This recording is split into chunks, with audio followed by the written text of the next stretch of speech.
मंडळी नमस्कार. मी सुजाता जोग. परिक्रमामध्ये आपलं स्वागत. 1 जानेवारीला मी आपल्यासमोर आले होते नवीन वर्षाच्या शुभेच्छा द्यायला आणि माझे काही संकल्प मी त्यावेळी आपल्याला सांगितले होते. त्यानंतर मधला जवळजवळ 2-2.5 महिने असे गेले की मी खूप कामात होते आणि मला व्हिडिओ करायला जमलंच नाही. त्यानंतर मग आता गुढीपाडवा आहे आज. मला असं वाटलं की आपल्याला गुढीपाडव्याच्या शुभेच्छा द्याव्या आणि 3.5 मुहूर्तातला एक मुहूर्त आपण त्या आहे तो, तर त्या दिवशी आपण पुन्हा एकदा आपले व्हिडिओ दर गुरुवारी द्यायला सुरुवात करावी. निदान संकल्प तर सत्यसंकल्प जीवी धरावा असं म्हटलेलं आहे. संकल्प तर करूया, व्हायचा पुरा तर ईश्वराची इच्छा होईल. तर मग अशा ह्याने मी आज आपल्यासमोर आलेली आहे. तुम्हाला सगळ्यांना गुढीपाडव्याच्या मनपूर्वक शुभेच्छा. आज नवीन संवत्सराला सुरुवात होते आणि शालिवाहन शके आपण म्हणतो, तर ते किती असतं तर आज 2026 आहे, त्याच्यातनं 78 वजा करायचे असतात. आता हे शालिवाहन शक कुणी सुरू केलं तर शालिवाहनाने सुरू केलं. ज्यावेळी त्यांनी शकांचा पराभव केला आणि आपल्या परकीयांचं जे आक्रमण व्हायचं ते शक, कुषाण आणि हूण विशेष करून दक्षिण भारतावर ते त्यांचं आक्रमण होत असे, गुजरातच्या बाजूनी वगैरे असं. तर त्यांचा पराभव शालिवाहनाने केला आणि त्यांनी गुढीपाडवा म्हणजे चैत्र मासामध्ये त्या दिवशी त्यांनी आपलं शक सुरू केलं, म्हणून शालिवाहन शके.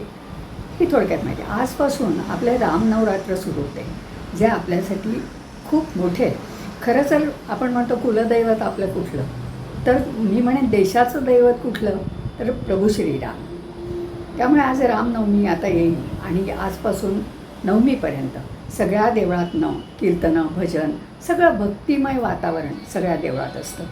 आणि आपल्याला माहिती आहे की रामदासांचं आराध्य दैवत किंवा आमच्या ब्रह्मचैतन्य माझे गुरु, त्यांचं कुलदैवत, त्यांचं दैवतसुद्धा आराध्य दैवत प्रभू रामचंद्र होते.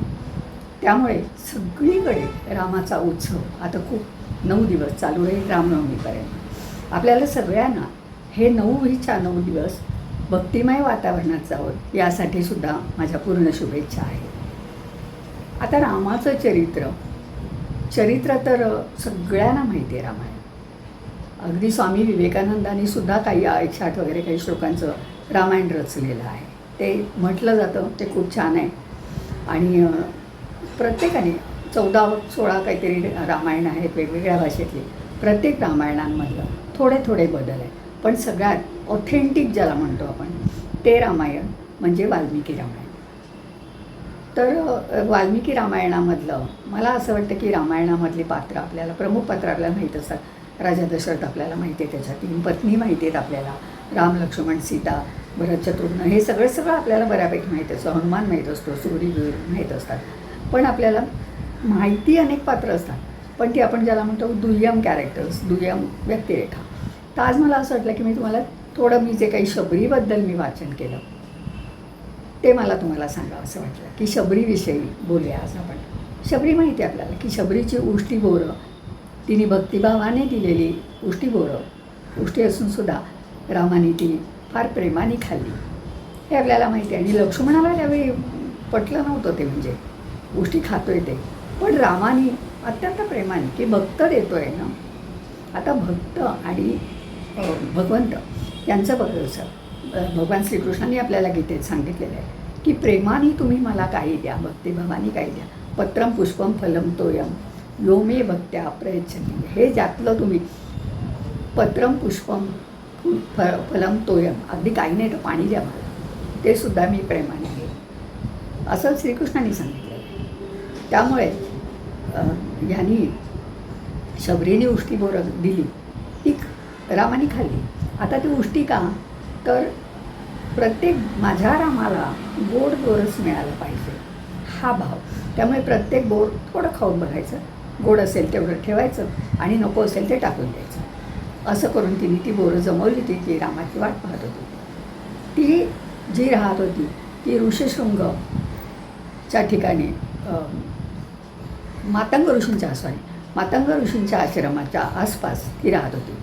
मग इथे मला 2-3 गोष्टी मिळाल्या, 2 तर मिळाल्याच, की त्यातली एक गोष्ट अशी होती की हे जे पारधी जमात असते ना, त्यांच्यात शबरीचा जन्म झाला होता आणि पारधींचा राजा, म्हणजे ती त्या अर्थाने राजकुमारी होती. मग ती फिरायला, मग त्या राणीला असं वाटलं, हे सगळं बघा आपण म्हणतो ना परमनियती, तिने ठरवलेलं असतं.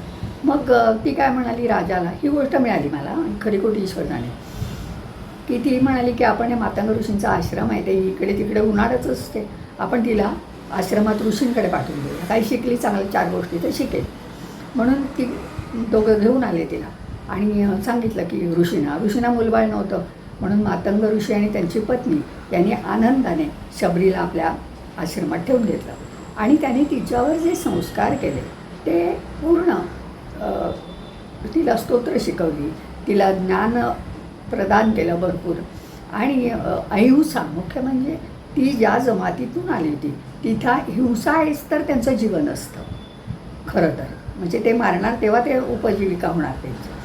त्यामुळे आणि इथे ती जे शिकली ते इतकं वेगळं शिकली की झाडावरची फुलंसुद्धा सगळी तोडायची नाही, इजा होते त्यांना, देवाला व्हायची असतील तेवढी 2च तोडायची. तर असं शबरीला मातंग ऋषींनी शिकवलं होतं. त्यामुळे शबरी अगदी वेगळी झाली.